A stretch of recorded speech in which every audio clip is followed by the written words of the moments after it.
हाँ स्टूडेंट्स, मैं अरविंद कुमार कक्षा 10 के लिए जीव विज्ञान की एक नई वीडियो लेकर आया हूँ। उम्मीद करता हूँ आप लोग इसे ध्यान से देखेंगे और समझेंगे। तो हमारा जो चैप्टर है, चैप्टर फर्स्ट ही चल रहा है हमारा जैव प्रक्रम। तो उसमें आज हम जो है सबसे पहले क्या पढ़ेंगे, मनुष्य में श्वसन। देखिए, मैंने आपको जो पहली वीडियो बनाई थी उसमें दो चीज़ें बताई थी, एक श्वसन प्रक्रिया और एक सांस लेना। दोनों डिफरेंट प्रक्रियाएं हैं। सांस लेना अलग चीज़ है और श्वसन प्रक्रिया अलग चीज़ है। तो सांस लेना क्या, आपने ऑक्सीजन ली, कार्बन डाइऑक्साइड छोड़ दिया, तो सिंपल क्या हुआ हमारा सांस लेना।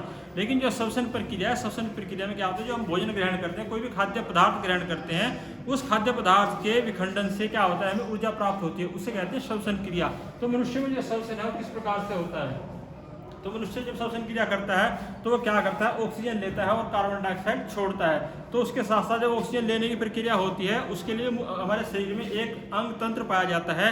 उसमें सबसे पहले जो अंग तंत्र है, उसका सबसे पहले जो उसमें है वो है हमारा नासाद्वार। यानी कि हमारा जो मुख्य सांस लेने का जो अंग है वो क्या कहलाता है, हमारा नाक। अगर आप मुंह को 24 घंटे बंद रखें और नाक से श्वसन क्रिया करते रहें तो आपकी श्वसन क्रिया बिना किसी रुकावट के चलती रहेगी। तो जो हमारा नाक है वो नाक जो दो हिस्सों में डिवाइड होता है। जो बीच का हिस्सा होता है इसे बोलते हैं सेप्टम। जो बीच का, इसमें बीच में दीवार सी बनी होती है, इसे क्या बोलते हैं, सेप्टम। और जो हमारा नाक है, उस नाक के जो दो छिद्र आपको दिखाई देते हैं उन्हें बोलते हैं नासा छिद्र। तो जो वायु है वो नासा छिद्रों के द्वारा क्या करती है, अंदर पहुंचती है हमारे शरीर में। तो जो नाक होता है, उस जो नासा छिद्र होते हैं, उन नासा छिद्रों के अंदर क्या होता है, एक तो छोटे छोटे बाल होते हैं, महीन बाल होते हैं, और दूसरा इसकी जो अंदर की परत होती है वो श्लेष्मिक होती है, चिपचिपी होती है। जब भी हम श्वसन क्रिया करते हैं, अगर कोई धूल मिट्टी उड़ रही है तो वो धूल मिट्टी जो है हमारे बालों के साथ और जो हमारी जो अंदर की श्लेष्मिक परत है उसमें चिपक जाती है, ताकि जो धूल मिट्टी है या अशुद्धि है कोई और वो अंदर ना पहुंच पाए। उसके बाद नासाद्वार के बाद जो हमारी वायु है वो हमारे कंठ में प्रवेश करती है, और जो हमारा कंठ होता है, कंठ में उपास्थि के बने हुए छल्ले होते हैं, और वो छल्लों की संख्या जो हो सकती है वो 15 से लेकर 20 तक हो सकती है। उसके बाद जो कंठ से हमारी वायु कहाँ पहुँचेगी, हमारे श्वास नाल में, और श्वास नाल से कहाँ पहुँचती है, हमारे फेफड़ों के अंदर। जिस समय हमारी वायु कंठ से होते फेफड़ों के अंदर पहुँचेगी, तो फेफड़ों के अंदर जो हमारा वायु मार्ग है, जो हमारी वायु पहुँचने वाला मार्ग है, वो छोटी छोटी वाहिकाओं में बटा होता है, और अंत में कहाँ बंद होता है, जो छोटे छोटे गुब्बारे जैसे मैंने संरचना बना रखी है, इन्हें बोलते हैं वायु कुपिकाएं। जो बना रखी इसको समाप्त हो जाता है, और ये वायु कुपिकाओं की भित्ति में, यानी कि उनकी दीवार में अंदर क्या होते हैं, जो हमारी रुधिर वाहिकाएं होती हैं, उन रुधिर वाहिकाओं का जाल होता है। और जो हमारी वायु इन वायु कुपिकाओं में पहुंचती है, तो वायु कुपिकाओं में पहुंचने के साथ हमारे जो रुधिर है, जो रुधिर फिर उसके बाद रुधिर वाहिकाओं की सहायता से वो हमारे रुधिर में मिल जाती है ऑक्सीजन। और इस प्रकार जो हमारा शुद्ध रुधिर है, प्रकार जो हमारा शुद्ध रुधिर है वो क्या होता है, हमारे हृदय में पहुंच जाता है। और यानी कि जो शुद्ध रुधिर कौन सा होगा, जो हमारा ऑक्सीजन युक्त रुधिर होगा उसे बोलते हैं शुद्ध रुधिर। तो ऑक्सीजन युक्त जो हमारा रुधिर है फिर कहाँ, हमारे फेफड़े हमारे हृदय में पहुंच जाएगा, और हृदय फिर उसे क्या करेगा, पंप करेगा। यानी कि हमारे शरीर के जो अन्य हिस्से हैं, हमारे शरीर के जो अन्य भाग हैं, वहाँ फिर वो हमारा जो रुधिर है वो पहुंच जाएगा। तो इस प्रकार जो मनुष्य में है वो श्वसन प्रक्रिया होती है। उसके बाद हमारा नेक्स्ट क्वेश्चन है, धमनी और शिरा में अंतर। मोस्ट इंपोर्टेंट क्वेश्चन आपके बोर्ड के एग्जाम के लिए, जो धमनी है और शिरा में क्या क्या डिफरेंस होता है। धमनी और शिरा में, धमनी में क्या होता है, जो रुधिर होता है वो हृदय से अंगों की तरफ, यानी कि जो रुधिर है हमारा वो हृदय से कहाँ जाएगा, हमारे शरीर के बाकी हिस्सों में, जो हमारे शरीर के अन्य भाग है वहाँ पहुँचेगा। लेकिन जो हमारा शिरा होती है, शिरा में फिर वापस यह भी एक प्रकार से ये भी कह सकते हैं कि जो शुद्ध रुधिर होता है वो हृदय से कहाँ पहुँचता है, हमारे शरीर के अंगों पहुँचता है, किसके द्वारा, धमनी के द्वारा। और जो अशुद्ध रुधिर होता है वो शिरा के द्वारा क्या होता है, अंगों से वापस कहाँ आता है, हमारे हृदय में। तो उसके बाद इसमें जो हमारी धमनी होती है उनमें जो रुधिर होता है वो रुक रुक कर और अधिक दबाव के साथ बहता है, यानी कि झटके के साथ बहता है। लेकिन जो हमारी शिरा होती है इनमें जो रुधिर होता है उसकी जो बहाव की गति होती है वो एक समान और धीमी गति होती है। उसके बाद जो हमारी धमनियाँ होती है वो हमारी त्वचा से दूर गहराई में, यानी कि बिल्कुल त्वचा के नीचे गहराई में स्थित होती है, लेकिन जो हमारी शिराएं होती हैं वो त्वचा के पास स्थित होती हैं। उसके बाद जो हमारी धमनियाँ होती है वो खाली होने पर नहीं पिचकती। अगर इनमें से एक बार खून भी ना हो, रुधिर ना हो, तो क्या होगा, पिचकेंगी नहीं। लेकिन जो हमारी शिराएं होती हैं वो खाली होने पर क्या होती है, पिचक जाती हैं। उसके बाद जो हमारी धमनियाँ होती है इनकी जो दीवारें होती हैं वो अत्यधिक मोटी होती हैं और लचीली होती हैं। लेकिन जो हमारी शिराएं होती है, शिराएं की दीवारें कैसी होती हैं, पतली होती हैं और कम लचीली होती हैं। उसके बाद इनमें कपाट नहीं होते, कपाट यानी कि वाल्व।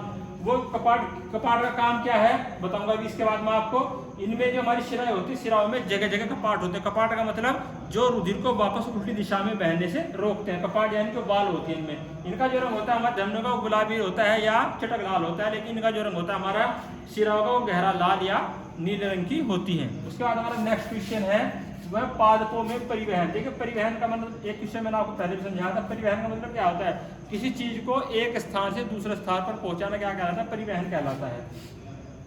तो जो पादप होते हैं हमारे पादपों के अंदर जो जल है, जो खनिज लवण है और जो उसके अंदर भोजन बन रहा है वो किस प्रकार से एक स्थान से दूसरे स्थान पर पहुंचे।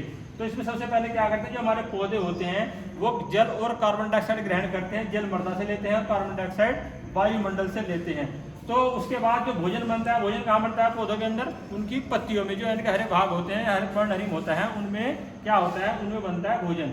तो जो हमारे जल है और जो खनिज लवण है और साथ में जो हमारा भोजन बना पत्तियों के अंदर, उसे एक स्थान से दूसरे स्थान पर पहुंचाने के लिए जो साधन, जिस साधन की आवश्यकता होती है उसे बोलते हैं परिवहन। इसके लिए क्या होता है, हमारे जो पौधे होते हैं उन पौधों के अंदर दो प्रकार के उत्तक पाए जाते हैं। एक को बोलते हैं जाइलम, एक को फ्लोएम बोलते हैं। दोनों जटिल उत्तक होते हैं। जाइलम के द्वारा जो जल ग्रहण करता है पौधा और खनिज लवण ग्रहण करता है, उसे पौधे के अन्य भागों में पहुंचाया जाता है। और पत्तियों में जो भोजन बन रहा है उस पत्तियों के भोजन को पौधे के अन्य भागों में पहुंचाने के लिए क्या होता है? फ्लोएम होता है। तो इस प्रकार से हम कह सकते हैं कि जो पादपों में जो परिवहन है उस परिवहन के लिए जाइलम और फ्लोएम कंपलसरी है। उसके बाद लास्ट क्वेश्चन हमारा आज का, इसमें बाद के उसके बाद छोटी दो परिभाषाएं मैं बताऊंगा आपको। तो जल का अवशोषण के जो पौधे होते हैं वो जड़ों द्वारा जल का अवशोषण किस प्रकार से करते हैं। देखिए मैंने एक छोटा डायग्राम बनाया है। ये डायग्राम ये मैंने कैसे बनाया है? ट्रांसवर्स, यानी कि ये इसकी हमारी जो जड़ है, जड़ की टीएस है, यानी कि ट्रांसवर्स सेक्शन है। तो इसमें हम क्या बोलते हैं? सबसे पहले देखिए हमारा ये नीचे का हिस्सा है। ये मान एक चीज है, ये मान लो कोई हमारी मुख्य जड़ है। ये हमारी क्या है? एक मुख्य जड़ है। उसके साथ साथ छोटी छोटी जड़ें और निकली रहती हैं। इसके ऊपर जड़ के साथ साथ छोटी छोटी जड़ें निकली रहती हैं। इन्हें बोलते हैं मूल रोम। तो ये एक मूल रोम का डायग्राम बनाया हमने यहाँ पर। तो ये क्या होता है? जो मूल रोम होता है ये क्या करता है? जो जल ग्रहण करता है, जल का अवशोषण करता है, वो कौन करता है? मूल रोम करता है। तो मूल रोम में क्या होगा? जो जड़ सबसे पहले क्या करेंगे, जो हमारा ये जल, मान लो हमारी जो मूल रोम है ये जल के अंदर है, ये मृदा के अंदर है। क्योंकि मृदा के जो कण होते हैं, मृदा के कण में जल होता है और जो मूल रोम है उनके सीधे संपर्क में होता है। तो क्या करेगा? जो हमारा मूल रोम है इसने जल ग्रहण किया, हमने इसमें डॉट डॉट करके दिखा रखा है, जल ग्रहण किया।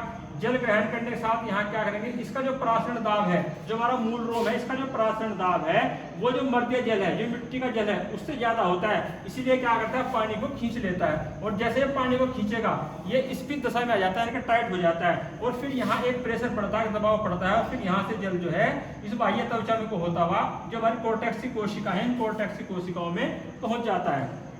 जो कोर्टेक्स की कोशिकाएं हैं इनमें भी क्या होता है? इनमें भी जो प्रेशर एक दाब लगता है उस दाब को कहते हैं मूल दाब। यानी कि जो हमारी कोर्टेक्स की कोशिका है इनमें क्या एक प्रेशर जो लगता है, दाब लगता है, उसे क्या बोलते हैं? मूल दाब। और इस प्रकार जो इनके अंदर मूल दाब लगता है वो मूल दाब क्या कहते हैं? प्रेशर के साथ जो हमारा जल है उसे जाइलम, जो हमारी जाइलम वाहिकाएं हैं, जो अपने जाइलम वाहिकाएं बना रखी है, इन जाइलम वाहिकाओं तक पहुंचा देता है। उसके बाद जाइलम वाहिकाओं तक जल पहुंचने के साथ साथ जो पौधे के फिर अन्य भाग हैं, पत्तियां हैं, तने हैं, शाखाएं हैं, जल जो है वहां तक पहुंच जाता है। जो हमारा कोर्टेक्स की कोशिका है, इन कोर्टेक्स की कोशिकाओं से जब जाइलम के द्वारा, यानी कि जो जल है वो जाइलम वाहिकाओं द्वारा एक फोर्स के साथ, एक दाब के साथ पहुंचाया जाता है, तो उसे बोलते हैं सक्रिय जल अवशोषण। लेकिन कुछ जो हमारे बड़े बड़े प्लांट होते हैं, बड़े बड़े पौधे होते हैं, उनमें जब जल पहुंचाया जाता है उसे बोलते हैं निष्क्रिय जल अवशोषण। तो इस प्रकार ये हमारे पौधे के द्वारा जो जल के अवशोषण की प्रक्रिया है ये मैंने आपको बताया। इसमें सबसे बाहर मूल रोम होगा, मूल रोम के साथ क्या होगा? हमारी बाह्य त्वचा होगी, बाह्य त्वचा के अंदर बाह्य त्वचा यानी कि जो पेड़ का छिलक होता है उसके अंदर ये गोल गोल से मैंने जो संरचनाएं बना रखी हैं ये कहलाती है हमारी कोर्टेक्स की कोशिकाएं। कोर्टेक्स की कोशिकाओं के अंदर की साइड होता है फिर अंतःत्वचा, उसके बाद फिर अंदर होते हैं परिरम, जिसे स्टील बोलते हैं। और फिर उसके साथ साथ ये हमारे फ्लोएम हैं और ये फिर उसके बाद जाइलम की कोशिकाएं हैं। उसके बाद फिर हमारा जो छोटी सी परिभाषा है वाष्प उत्सर्जन। देखिए वाष्प उत्सर्जन, अगर इसका संधि विच्छेद करें तो क्या होगा? वाष्प उत्सर्जन यानी कि पौधे के जो वायवीय भाग हैं, उसका तना है, उसकी पत्तियां हैं, उनसे जब जल वाष्प बनकर बाहर निकलता है उसे बोलते हैं वाष्पोत्सर्जन। तो जब वाष्पोत्सर्जन पत्तियों के द्वारा सबसे अधिक होता है, क्योंकि जो पत्तियां होती हैं उनमें छोटे छोटे पत्तियों की जो निचली सतह होती है उनमें छोटे छोटे छिद्र होते हैं। उन छोटे छोटे छिद्रों को हम क्या बोलते हैं? रंध्र बोलते हैं। और जो गैसों का आदान प्रदान है, पौधे में ऑक्सीजन दे रहे हैं और कार्बन डाइऑक्साइड ले रहे हैं, तो वो जो गैसों का आदान प्रदान हो रहा है वो किसके द्वारा होता है?